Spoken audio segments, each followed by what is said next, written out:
তো ওইটাই হোক যে পজিটিভ মাইন্ডসেট কিভাবে তৈরি করা যাবে বা কিভাবে ওই যে কারণ পজিটিভ মাইন্ডসেট না থাকলে তো সঠিক সিদ্ধান্ত লিয়া যাবে কি না।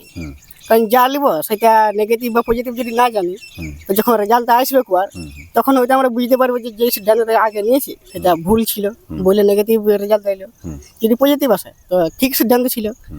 তো রেজাল্টটা আসবে তখন আমি জানার থেকে তো আমার সমাজে নষ্ট হয়ে যাবে। তো আমি তখনই কি করে বুঝতে পারবো যে যে সিদ্ধান্ত আমি বর্তমানে লিখছি সেটা পজিটিভ না নেগেটিভ, ইয়ার ফল নেগেটিভ আসবে আর পজিটিভ আসবে। খুব ভালো প্রশ্ন করেছো।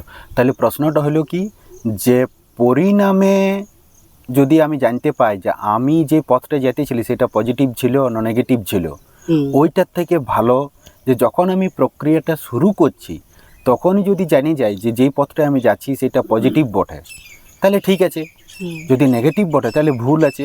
তার মানে কি ফল পাবার আগেই আমরা এই নির্ধারণটা করতে চাই যে এই পথটা পজিটিভ বটে না নেগেটিভ বটে। কেন জানতে চাই না, এইটা একটা বুদ্ধিমানের পরিচয় যে আগেই পরিণামের আগেই ও নিজেকে সামলা নিতে চাই। যেমন একটা এক্সাম্পল দিচ্ছি, ধরো আমরা একদম 50-60-70 স্পিডের দিকে যাচ্ছি সোজা দিকে, আর আমার জানিয়াই নাই যে আগেটাতে 1000 ফুট নিচে দিকে গাঢ়া আছে, ওটা আমার জানা নেই। তাহলে স্পিড আমি যে স্পিডটা নিয়ে যাচ্ছি সেই স্পিডটা হচ্ছে কি নেগেটিভ স্পিড বটে আমার। কেন না পরিণামে যে আমি গাঢ়াতে গেলে ঢুকে, তাহলে আমার সর্বনাশ হয়ে গেল। এটা যদি আমার আগেই জানা থাকতো যে 100 ফুট পরেই গাঢ়াটা আছে, আগেই যদি জানা থাকতো তাহলে আমি ওই স্পিডটা কম করতে বা ওইদিকে যাচ্ছিনি, তাহলে আমার লাভ হতো। তো তোমার প্রশ্নটা এখানে আছে। তাহলে সবার থেকে আগে আমাদেরকে জানতেই হবে যে পজিটিভ মানে কি আর নেগেটিভ মানে কি, পজিটিভিটির পরিণাম কি আর নেগেটিভিটির পরিণাম কি, এটি জানতে হবে। তাহলে পজিটিভ মানে কি, তোমার নিজের মত রাখো, ও আর মত রাখুক, ই আর মত রাখুক। পজিটিভ মানে আমরা এটাই বুঝি যে যেটা করলে আমাদের ভালো হবে, খারাপ হবে না, এটাই বলতে খুঁজবে না। আর নেগেটিভ মানে কি না যেটা করতে গেলে আমাদের খারাপ হবে।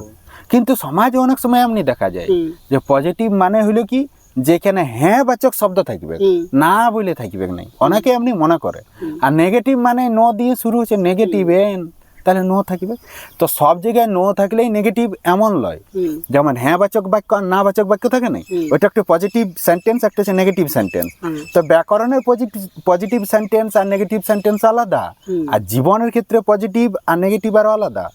যেমন যদি বলা হয় আমি ভাত খাই, এইটা হচ্ছে হ্যাঁ বাচক শব্দ, আমি ভাত খাই। এটাকে বললে না বাচক শব্দ করো, মানে কি নেগেটিভ সেন্টেন্সে রূপান্তরিত করো। তখন আমরা কি বলি, আমি ভাত ছাড়া অন্য কিছু খাই নাই, নাই মানে না, তাই নেগেটিভ সেন্টেন্স হয়ে গেল। কিন্তু জীবন এমনি লয় না ঠাকুর। দেখো যেমন দেখো নেগেটিভ পজিটিভ সিদ্ধান্ত যেমন বড় একটা হচ্ছে বড় সিদ্ধান্ত, একটা হচ্ছে ছোট সিদ্ধান্ত। যেগুলো আমরা ছোট সিদ্ধান্ত লিখি সেগুলো যদি কোনো ভুল ভাল লিয়াইও যায় তো অত বড় ক্ষতি হবে, অত বড় ক্ষতি হবে না। কিন্তু যেগুলো বড় সিদ্ধান্ত যেমন লাইফের ব্যাপার হচ্ছে, বিহার ব্যাপার হচ্ছে, টাইমটাও পেরিয়ে যাবে। হ্যাঁ, এবার ওইখানে যদি ভুল সিদ্ধান্ত নিয়ে নিই তাহলে জীবনটা নষ্ট হয়ে গেল। ঠিক বলেছো। এবার মনে কর ধরে এখানে একটা ইলেকট্রিক তার পরে আছে, আমি ভুল করে ছিঁড়লি তো মরে গেলি। হ্যাঁ, প্রথমে আগে আমি যদি ভাবে লিতি যে ওটা ইলেকট্রিক থাকতে পারে তাহলে আমি বাঁচিয়ে যেতি, সে নাই কি করলি না, নাও থাকতে পারে, দিলি পাস শেষ হয়ে গেল। আমি এমন একটা হয়তো বড় বড় ভুল সিদ্ধান্ত ভুল নিয়ে নিলি যে কারণে আমার লাইফটাই শেষ হয়ে গেল, আর কোনো সুযোগও নাই, কোনো সুযোগও পালি না। ঠিক বলেছো। ওইগুলা একটা হচ্ছে বড় সিদ্ধান্ত, একটা হচ্ছে ছোট সিদ্ধান্ত। তাহলে আমরা ওটা ঠিক করব কি করে, সেটাই বলছি আমি। তাহলে কি করতে হবে না, আগে আমাকে জানতে হবে পজিটিভ মানে কি আর নেগেটিভ মানে কি। তো পজিটিভ মানে একদম তুমি ঠিক বলেছিলে যে পজিটিভ মানে হলো সেইগুলা যেটা করতে গেলে আমাদের ক্ষতি হবে না। এইটাকেই যদি আমরা আরো বিশ্লেষণ করি যে ক্ষতি তো হবে কেই, হইলেও তোমার একটা হচ্ছে 1 কোটি টাকার ক্ষতি হবে আর একটা হচ্ছে 300 টাকার ক্ষতি হবে, দুটাই দেখো নেগেটিভই বটে। 1 কোটি 300 টাকার ক্ষতি, আর তোমাকে একটা ক্ষতি মানতেই হবে। তো কোন ক্ষতিটা মানা দরকার? ছোট ক্ষতিটাকেই করতে হবে দরকার, একদম এটা বুদ্ধিমানের কাজ। তো এইখানে ছোট ক্ষতিটাকে মানাটা পজিটিভিটিই বটে, পজিটিভই বটে। দেখো এখানে নেগেটিভ দুটাই নাই বটে।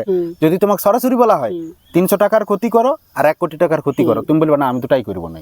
কিন্তু যদি এমনি হয় যে একটা করতেই হবে, তখন আমরা কি করি না ছোট ক্ষতিটাকেই গ্রহণ করি আর বড় ক্ষতিকে ত্যাগ করি। তার মানে কি যে পজিটিভ মানে শুধু এইটাই লয় যে শুধু লাভই হবে, ক্ষতি না করাটা পজিটিভ বটে।